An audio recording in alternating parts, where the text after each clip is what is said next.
রোহিঙ্গা সংকট সমাধানে জাতিসংঘে ৩ প্রস্তাব। ডক্টর ইউনূসের প্রায় $20 কোটি সহায়তা ঘোষণা। যুক্তরাষ্ট্রের বিশ্ব শান্তি প্রতিষ্ঠায় আরও ভূমিকা রাখার আশা। শ্রীলঙ্কা পার্লামেন্ট ভেঙে আগামী নির্বাচনের ঘোষণা। প্রেসিডেন্টের আমারা সুরিয়াকে প্রধানমন্ত্রী নিয়োগ। চীনপন্থী দিশা নায়েককে নিয়ে দুশ্চিন্তায় ভারত। এবং কড়া নিরাপত্তায় ভারতের জম্মু কাশ্মীরে চলছে বিধানসভার দ্বিতীয় দফার ভোট গ্রহণ। ভাগ্য নির্ধারণ হবে 239 প্রার্থীর। পর্যবেক্ষণে 15 দেশের কূটনীতিক।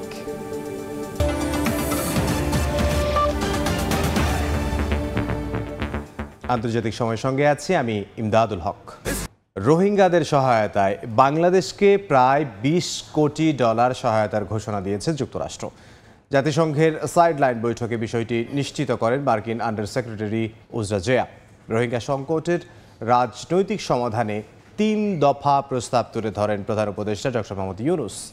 অন্যদিকে জাতিসংঘে সদস্য পদ প্রাপ্তির 50 বছর পূর্তি অনুষ্ঠানে প্রধান উপদেষ্টা বলেন, সারা বিশ্বে শান্তি প্রতিষ্ঠায় আরও ভূমিকা রাখতে চায় বাংলাদেশ। শান্তিরক্ষা মিশনে বাংলাদেশ সেনাবাহিনীর ভূয়সী প্রশংসাও করেন বিশ্ব নেতারা। নিউ ইয়র্ক থেকে আহমেদ সালেহিনের রিপোর্ট।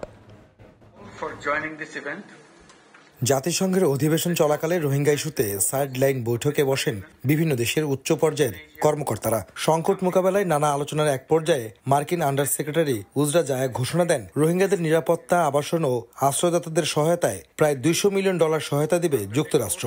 এ সময় বাংলাদেশের অন্তর্বর্তীকালীন সরকারের প্রধান উপদেষ্টা ডক্টর মোহাম্মদ ইউনূস আবারও রোহিঙ্গা প্রত্যাবাসনে যুক্তরাষ্ট্র সহ বিশ্ব নেতাদের সহযোগিতার হাত বাড়ানোর তাগিদ দেন। রোহিঙ্গা সংকট মোকাবেলায় রাজনৈতিক সমাধান সহ 3টি প্রস্তাব দেন তিনি। Secretary General may convene an all-stakeholders conference on the Rohingya crisis as soon as possible. The conference should review the overall situation of the crisis and suggest innovative and forward-looking ways out. The joint response plan, managed jointly by the UN system and Bangladesh, needs to be energized. The resource-raising mechanism needs further political push in view of the sliding funding situation. International community should seriously support the justice and accountability mechanism to address genocidal crimes committed against the Rohingya community. I reiterate my government's full commitment of our openness to work with all stakeholders in upholding rights, dignity and security of Rohingya people. সাইডলাইনে বৈঠক ছাড়াও যুক্তরাষ্ট্র সফরের প্রথম দিন বেশ ব্যস্ত সময় পার করেন ডক্টর ইউনূস। বেশ কয়েকটি দেশ ও সংস্থার নেতাদের সঙ্গেও সাক্ষাৎ করেন নোবেলজয়ী এই অর্থনীতিবিদ। যোগ দেন সাবেক মার্কিন প্রেসিডেন্ট বিল ক্লিন্টনের সংস্থা ক্লিন্টন গ্লোবাল ইনিশিয়েটিভের অনুষ্ঠানেও। সেখানে উপস্থিত ছিলেন বৈষম্য বিরোধী ছাত্র আন্দোলনের 3 সমন্বয়ক। এ সময় ডক্টর ইউনূস ছাত্র জনতার গণঅভ্যুত্থানের বর্ণনা দেন বিশ্ব নেতাদের সামনে। পরে অন্যতম 3 সমন্বয়কে পরিচয় করিয়ে দেন আন্তর্জাতিক পরিসরে। They shook the whole country by their speeches, by their dedication, their commitment. They said, you can kill us anytime you want, but we are not giving up. এদিকে জাতিসংঘের সদস্যপদ প্রাপ্তির 50 বছর পূর্তি উপলক্ষে আয়োজন করা হয় সুবর্ণ জয়ন্তীর অনুষ্ঠান, যেখানে যোগ দেন বিভিন্ন দেশের সরকার ও রাষ্ট্রপ্রধানরাও। এ সময় শান্তিরক্ষা মিশনে বাংলাদেশ সেনাবাহিনীর ভূমিকাও তুলে ধরেন ডক্টর ইউনূস। তিনি বলেন, সারা বিশ্বে শান্তি ও স্থিতিশীলতা প্রতিষ্ঠায় সবসময় কাজ করবে বাংলাদেশ। খুবই একটা সাকসেসফুল একটা মিটিং ছিল এবং সেখানে সবাই তাদের কন্ট্রিবিউশন দিয়েছে। সবচেয়ে মেজর যেটা ছিল ডিসকাশনে, যে সবাই বাংলাদেশকে প্রশংসা করেছেন। 5 দিনের যুক্তরাষ্ট্র সফরে আগামী 27 সেপ্টেম্বর জাতিসংঘের সাধারণ পরিষদের অধিবেশনে বক্তব্য দিবেন ডক্টর মোহাম্মদ ইউনূস। জাতিসংঘে সদস্যপদ প্রাপ্তির 50 বছর পূর্ণ করল বাংলাদেশ। আর সেই সুবর্ণজয়ন্তী উদযাপন উপলক্ষে জাতিসংঘের সদর দপ্তরে আয়োজন করা হয় এক অনুষ্ঠানের, যেখানে শান্তি মিশনে বাংলাদেশ সেনাবাহিনীর ভূয়সী প্রশংসা করেন উপস্থিত বিশ্ব নেতারা। আর অন্তর্বর্তীকালীন সরকারের প্রধান ডক্টর মোহাম্মদ ইউনূস বলেন, সারা বিশ্বে শান্তি প্রতিষ্ঠায় আরও ভালো কাজ করতে চান তারা। আহমেদ সালেহিন, সময় সংবাদ, নিউ ইয়র্ক, যুক্তরাষ্ট্র। এর আগে জাতিসংঘ সাধারণ অধিবেশনের ফাঁকে নিউ ইয়র্কে ডক্টর মোহাম্মদ ইউনূসের সঙ্গে বৈঠক হয়েছে জো বাইডেনের। এ সময় বাংলাদেশের অন্তর্বর্তী সরকারকে পূর্ণ সহযোগিতার আশ্বাস দেন মার্কিন প্রেসিডেন্ট। এর আগে প্রধান উপদেষ্টার সঙ্গে সৌজন্য সাক্ষাৎ করেন কানাডার প্রধানমন্ত্রী জাস্টিন ট্রুডো। নিউ ইয়র্ক থেকে সে খবর জানাচ্ছেন হাসানুজ্জামান সাকি।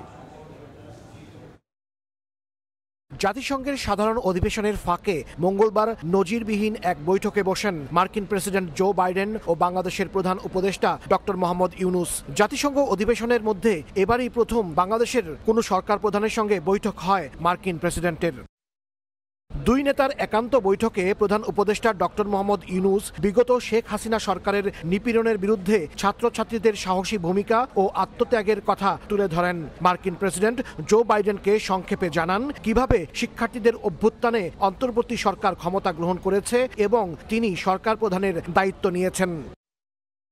অধ্যাপক ডক্টর ইউনূস বলেন, দেশ পুনর্গঠনে তার সরকারকে অবশ্যই সফল হতে হবে, আর এজন্য যুক্তরাষ্ট্রের সহযোগিতা প্রয়োজন। এ সময় ডক্টর মোহাম্মদ ইউনূসের নেতৃত্বাধীন অন্তর্বর্তী সরকারের প্রতি পূর্ণ সমর্থন ব্যক্ত করেন জো বাইডেন। বলেন, সব সহযোগিতা নিয়ে বাংলাদেশের পাশে থাকবে যুক্তরাষ্ট্র।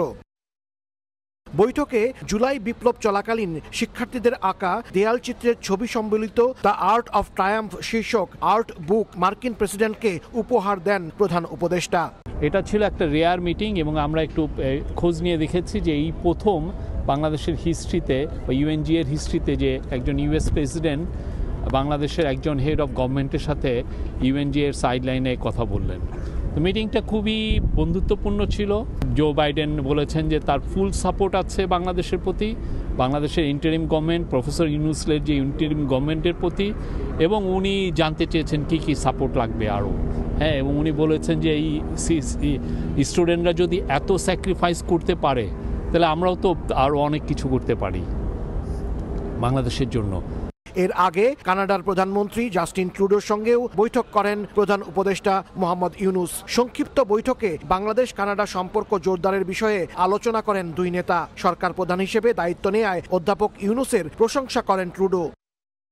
এ সময় ডক্টর ইউনূস বলেন, বিগত সরকার নানাভাবে ধ্বংস করেছে বাংলাদেশের প্রতিষ্ঠানগুলো। বৈঠকে বাংলাদেশি শিক্ষার্থীদের কানাডায় আরও বেশি ভিসা দেওয়ার অনুরোধ জানান প্রধান উপদেষ্টা। এছাড়াও জাতিসংঘ সাধারণ বৈঠকে জুলাই বিপ্লব চলাকালীন শিক্ষার্থীদের আঁকা দেয়াল চিত্রের ছবি সম্বলিত দ্য আর্ট অফ ট্রায়াম্ফ শীর্ষক আর্ট বুক মার্কিন প্রেসিডেন্টকে উপহার দেন প্রধান উপদেষ্টা। এটা ছিল একটা রেয়ার মিটিং এবং আমরা একটু খোঁজ নিয়ে দেখেছি যে এই প্রথম বাংলাদেশের হিস্ট্রিতে বা ইউএনজি এর হিস্ট্রিতে যে একজন ইউএস প্রেসিডেন্ট বাংলাদেশের একজন হেড অফ গভর্নমেন্টের সাথে ইউএনজি এর সাইডলাইনে কথা বললেন।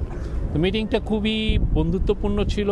জো বাইডেন বলেছেন যে তার ফুল সাপোর্ট আছে বাংলাদেশের প্রতি, বাংলাদেশের ইন্টারিম গভর্নমেন্ট প্রফেসর ইউনূসের যে ইন্টারিম গভর্নমেন্টের প্রতি, এবং উনি জানতে চেয়েছেন কি কি সাপোর্ট লাগবে আরও।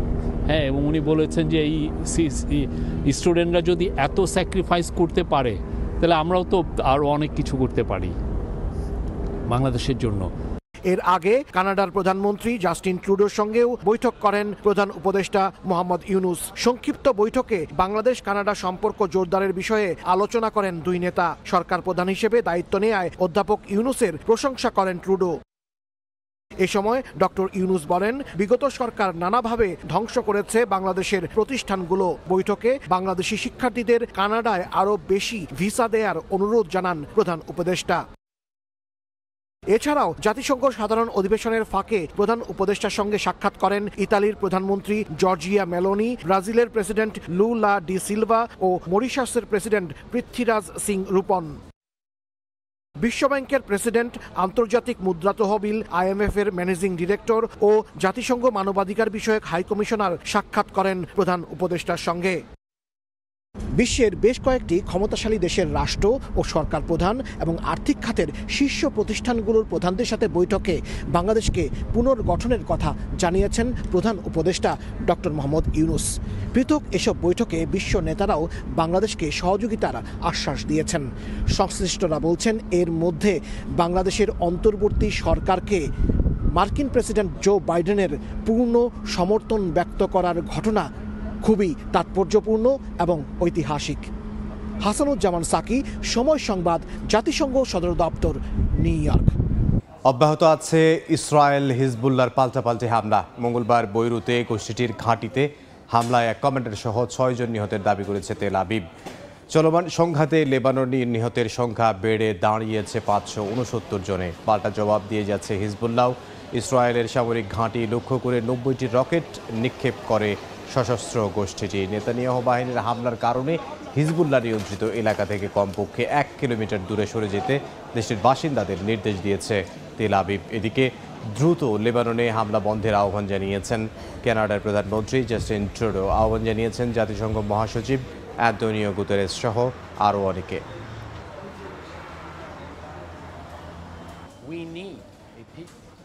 আন্তর্জাতিক সময় আরও থাকছে। মালদ্বীপে অবৈধভাবে ব্যবসা পরিচালনার অভিযোগে 10 মাসে অন্তত 4,000 অভিবাসীকে ফেরত, বেশিরভাগই বাংলাদেশি। শর্ত মেনে কাজ করার আহ্বান হাইকমিশনের। শ্রীলঙ্কার 225 সদস্য বিশিষ্ট পার্লামেন্ট ভেঙে দিয়ে আগাম সাধারণ নির্বাচনের ঘোষণা দিয়েছেন দেশটির নবনির্বাচিত প্রেসিডেন্ট অনুরা কুমারা দিশানায়েক। সরকারি এক গেজেটে বলা হয়, নির্ধারিত সময়ের 1 বছর আগেই আগামী 14 নভেম্বর অনুষ্ঠিত হবে সাধারণ নির্বাচন। আগাম নির্বাচনের ঘোষণায় মিশ্র প্রতিক্রিয়া জানিয়েছে দেশটির সাধারণ মানুষ। এরই মধ্যেই শ্রীলঙ্কার প্রধানমন্ত্রী হিসেবে দিশানায়েকের ঘনিষ্ঠ বন্ধু হরিণী আমারাসুরিয়াকে নিয়োগ দেওয়া হয়েছে। দেশটির ইতিহাসে তিনিই তৃতীয় নারী প্রধানমন্ত্রী। শ্রীলঙ্কার ইতিহাসে তৃতীয় নারী প্রধানমন্ত্রী হিসাবে শপথ নিলেন হরিণী আমরাসুরিয়া। মঙ্গলবার তাকে শপথ পাঠ করান তারই ঘনিষ্ঠ বন্ধু দেশটির নবনির্বাচিত প্রেসিডেন্ট অনুরা কুমারা দিশানায়েক। এডিনবরা বিশ্ববিদ্যালয়ে সামাজিক নৃবিজ্ঞানে ডক্টরেট ডিগ্রি অর্জন করা আমরাসুরিয়া একজন প্রভাষক। তবে 2011 সালে বিনামূল্যে শিক্ষার দাবিতে আন্দোলনে অংশ নেওয়ার মাধ্যমে তার সক্রিয় রাজনীতিতে পথ চলা শুরু হয়। এদিন আমরাসুরিয়ার পাশাপাশি পররাষ্ট্রমন্ত্রী হিসাবে বিজিতা হেরাতকেও শপথ বাক্য পাঠ করান প্রেসিডেন্ট দিশানায়েক। সদ্য অনুষ্ঠিত প্রেসিডেন্ট নির্বাচনে জয়ী হওয়ার পরপরই নিজেকে একজন সংস্কারপন্থী নেতা হিসাবে উপস্থাপন করছেন অনুরা কুমারা দিশানায়েক। ক্ষমতায় এলে 45 দিনের মধ্যে পার্লামেন্ট ভেঙে দেওয়ার কথা বললেও তার অনেক আগেই নির্বাচনী প্রতিশ্রুতি পূরণ করলেন বামপন্থী এই নেতা। শ্রীলঙ্কার 225 সদস্য বিশিষ্ট পার্লামেন্ট ভেঙে দিয়ে আগাম সাধারণ নির্বাচনের ঘোষণা দিয়েছেন তিনি। নির্ধারণী সময়ের 1 বছর আগেই আগামী 14 নভেম্বর অনুষ্ঠিত হবে সাধারণ নির্বাচন। আগাম নির্বাচনের ঘোষণায় মিশ্র প্রতিক্রিয়া জানিয়েছে দেশটির সাধারণ মানুষ। দিশানায়েকের নেতৃত্বে শ্রীলঙ্কা এখন এক নতুন রাজনৈতিক অধ্যায়ে প্রবেশ করছে বলে মনে করছেন দেশটির জনগণ। বিশেষজ্ঞদের মতে আগাম সাধারণ নির্বাচন দেশটির ভবিষ্যৎ রাজনৈতিক দিক নির্ধারণে গুরুত্বপূর্ণ ভূমিকা পালন করবে। ইয়াসিন মোহাম্মদ জিসান, সময় সংবাদ। কড়া নিরাপত্তায় চলছে ভারতের জম্মু কাশ্মীরে বিধানসভা নির্বাচনের দ্বিতীয় দফার ভোট গ্রহণ। এই দফায় ভোট হচ্ছে শ্রীনগর সহ মোট 26টি আসনে। বেকারত্ব দূর করার আশায় ভোট প্রদান করছেন বলে জানিয়েছেন অঞ্চলটির ভোটাররা। ভোট গ্রহণ প্রক্রিয়া পর্যবেক্ষণ করতে এসেছেন 15 দেশের কূটনীতিক। এর আগে গেল সপ্তাহে 3 ধাপ ব্যাপী এই নির্বাচনের প্রথম দফার ভোট গ্রহণ সম্পন্ন হয়। তৃতীয় দফার ভোট গ্রহণ অনুষ্ঠিত হবে আগামী 1 অক্টোবর। ফলাফল ঘোষণার সম্ভাব্য তারিখ জানানো হয়েছে 8 অক্টোবর। 1 দশক পর সহিংসতায় ভোগা অঞ্চলটিতে বিধানসভার নির্বাচন হচ্ছে। এই নির্বাচনে নিবন্ধন করেছেন প্রায় 90 লাখ ভোটার।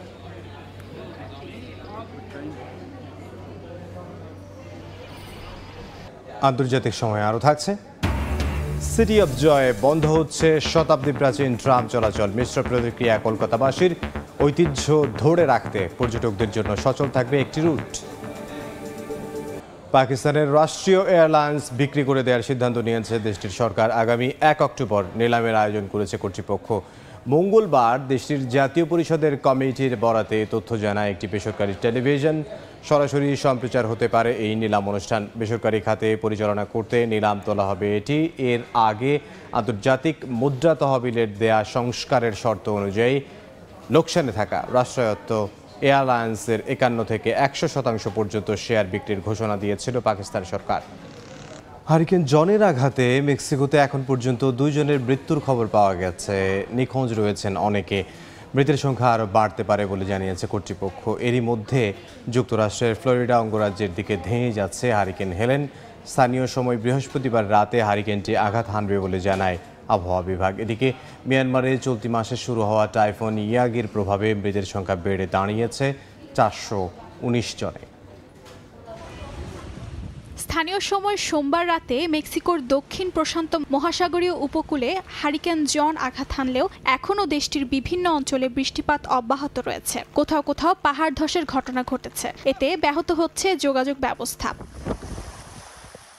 এর মধ্যেই যুক্তরাষ্ট্রের ফ্লোরিডা অঙ্গরাজ্যের দিকে ধেয়ে আসছে হারিকেন হেলেন। স্থানীয় সময় বৃহস্পতিবার রাতেই হারিকেনটি আঘাত হানবে বলে জানায় কর্তৃপক্ষ। মার্কিন হারিকেন সেন্টার জানায় হারিকেন হেলেন ধীরে ধীরে শক্তিশালী হবে, সেই সঙ্গে অনেক বড় এলাকা জুড়ে তাণ্ডব চালাতে পারে বলে শঙ্কা করা হচ্ছে। চলতি মাসের মাঝামাঝিতে টানা 4 দিন ধরে বৃষ্টিপাত সহ ভয়াবহ বন্যার মুখোমুখি হয়েছে ইউরোপ। ভেসে গেছে ঘরবাড়ি, গাছপালা, ফসলি জমি। একটি নতুন গবেষণা বলছে মানবসৃষ্ট কারণেই জলবায়ু পরিবর্তনের বিরূপ প্রভাবে ইউরোপে এবার বন্যা পরিস্থিতি এতটা ভয়াবহ রূপ নেয়। এদিকে মিয়ানমারে গেল 10 সেপ্টেম্বর টাইফুন ইয়াগির প্রভাবে ভারী বৃষ্টিপাত ও ভয়াবহ বন্যায় মৃতের সংখ্যা 419 ছাড়িয়ে গেছে বলে জানিয়েছে গণমাধ্যম। অর্জিতা শাহজিন, সময় সংবাদ। মালদ্বীপে অবৈধভাবে কর্মরত ও ব্যবসা পরিচালনার অভিযোগে গত 10 মাসে 4000-এর বেশি অভিবাসীকে ফেরত পাঠিয়েছে অভিবাসন বিভাগ, যাদের বেশিরভাগই বাংলাদেশি। এই অবস্থায় দেশটির ওয়ার্ক ভিসার নির্দিষ্ট শর্ত মেনে চলার পাশাপাশি যে কোম্পানির ভিসায় শ্রমিকরা দেশটিতে প্রবেশ করছেন সেখানেই কাজ করার আহ্বান জানিয়েছে বাংলাদেশ হাই কমিশন। খন্দকার ওমর ফারুকের তথ্য ও ছবিতে বিস্তারিত। মালদ্বীপের বর্তমান জনসংখ্যার প্রায় 1/4 প্রবাসী বাংলাদেশি। এর মধ্যে বেশিরভাগই দেশটিতে অবৈধভাবে বসবাস ও বিভিন্ন ব্যবসা বাণিজ্যের সঙ্গে জড়িত। তবে বর্তমান প্রেসিডেন্ট নিজ নাগরিকদের নিরাপত্তার কথা ভেবে অবৈধ অভিবাসন সমস্যার সমাধানে নিয়েছেন নতুন উদ্যোগ। আর তাই অভিবাসীদের ধরতে প্রতিদিনই সাঁড়াশি অভিযান চালাচ্ছে স্থানীয় পুলিশ। এদিকে খাদ্য নিরাপত্তার মান পূরণে ব্যর্থ ও অবৈধ ব্যবসায় জড়িতদেরও আটক করেছে মালদ্বীপের পুলিশ। তাদের দ্রুত দেশে পাঠানো হবে বলে জানিয়েছে স্বরাষ্ট্র মন্ত্রণালয় ও ইমিগ্রেশন বিভাগ। প্রায় এত টাকা পয়সা খরচ করে ভিসা লাগালাম, ভিসা ঠিক করলাম, কিন্তু আমাদের এখন যদি বাংলাদেশে পাঠিয়ে দেয় তাহলে তো আমরা একটা অন্ধকারে পড়ে যাবো। বাংলাদেশ সরকারের কাছে আহ্বান করব যেন আমরা কোনো ধরনের হেনস্থার শিকার না হই। প্রবাসীদের ধারণা, নেতিবাচক কর্মকাণ্ড চলতে থাকলে খুব দ্রুত হাতছাড়া হতে পারে মালদ্বীপের শ্রমবাজার। আপনি এক জায়গায় ভিসা দিয়ে আরেক জায়গায় কিন্তু কাজ করতে পারবেন না। আপনাকে সুনির্দিষ্টভাবে যে ওয়েবসাইটের জন্য আপনাকে ভিসা প্রদান করা হয়েছে সেখানে আপনাকে কাজ করতে হবে। তো এই বিষয়গুলিতে আমাদেরকে আরো সচেতন হতে হবে। এখন পর্যন্ত মালদ্বীপ ফেরত প্রবাসীদের সংখ্যা প্রকাশ করেননি অভিবাসন বিভাগ, তবে বেশিরভাগই বাংলাদেশি বলে জানিয়েছেন সংশ্লিষ্টরা। সময় সংবাদ, মালদ্বীপ। সিটি অব জয় কলকাতার রাজপথ থেকে তুলে নেওয়া হচ্ছে শতাব্দী প্রাচীন পরিবহন ট্রাম। এমন খবরে মিশ্র প্রতিক্রিয়া দেখাচ্ছেন নগরবাসী। রাজ্য সরকারের দাবি, শহরে মানুষের মতো অন্য যানবাহনও বাড়ছে, এতে প্রায় অপ্রাসঙ্গিক হয়ে পড়েছে ট্রাম। কলকাতার টালিগঞ্জ ট্রাম ডিপো ঘুরে বিস্তারিত জানাচ্ছেন সুব্রত আচার্য, ছবি তুলেছেন বিশ্বজিৎ দাস। 24 সেপ্টেম্বর মঙ্গলবার বিকেলবেলা মধ্য কলকাতার কলেজ স্ট্রিটের রাস্তায় নিজ গতিতে এগিয়ে চলতে দেখা গেল এই ট্রামটিকে। আনুষ্ঠানিকভাবে দিন তারিখ ঘোষণা না হলেও পশ্চিমবঙ্গ রাজ্য সরকার কলকাতা শহর থেকে প্রাচীনতম এই গণপরিবহনটি তুলে নেওয়ার কথা জানিয়েছে। সঙ্গে জানিয়েছে সিদ্ধান্ত নেওয়ার পেছনে যুক্তিও। জনসংখ্যা বাড়ার সঙ্গে সঙ্গে ছোট ছোট ভেহিকেলের সংখ্যাও বেড়েছে। এই অবস্থায় রাস্তার মাঝখান থেকে ট্রামের চলা এটা আজকের দিনে সম্ভব নয়। 1883 সালে ভারতের কলকাতা সহ 15টি শহরে গণপরিবহন হিসেবে যুক্ত হয় এই ট্রাম। প্রথম দিকে ঘোড়ার সঙ্গে বেঁধে এবং পরে কয়লা ডিজেল ইঞ্জিন এবং সবশেষ ইলেকট্রিক ইঞ্জিনে চলে পরিবেশ বান্ধব এই যানবাহনটি। কলকাতার সবচেয়ে কম ভাড়ায় শহরটির প্রায় 60% এলাকায় একদিক থেকে আরেক দিক যাওয়ার সুযোগ থাকায় একসময় তুমুল জনপ্রিয়তা পেয়েছিল ট্রাম। তবে সময়ের সঙ্গে সঙ্গে নগরায়নে বাড়তে থাকে 4 চাকার গাড়ির সংখ্যা। এতে আস্তে আস্তে 33টি রুট থেকে কমতে থাকে 150 বছরের প্রাচীন এই যানবাহনের রুট। শেষে মাত্র 2টো রুটে এসে দাঁড়ায় এটি। এবার এলো পুরোপুরি বন্ধ করে দেওয়ার মতো ঘোষণা। আমাদের নস্টালজিয়া মাথায় রেখেও ট্রাম উঠে যাবে, এটাকে মেনে নিতে হবে। তবে পর্যটকদের জন্য কলকাতার ময়দান ধর্মতলার মাঝে একটা সংক্ষিপ্ত রুট চালু রাখবে সরকার। এক সময় যখন গরুর গাড়ি চলতো তখন এই ট্রামই ছিল সবচাইতে দ্রুতগামী যান। আর এই মুহূর্তে যেখানে মেট্রো চলছে সেখানে এই যানটি ভীষণভাবে অপ্রাসঙ্গিক। তাই বাস্তবতার নিরিখেই এই সিদ্ধান্তে তাদের আসতে হয়েছে।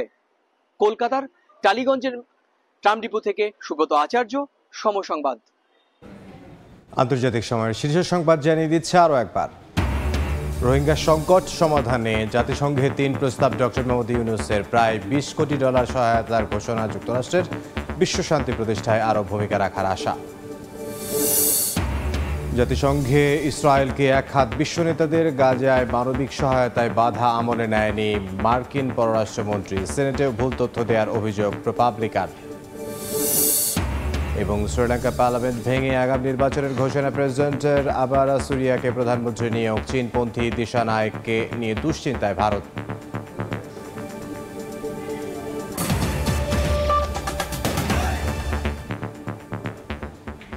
এই ছিল আন্তর্জাতিক সময়ের সঙ্গে থাকুন সময়ের।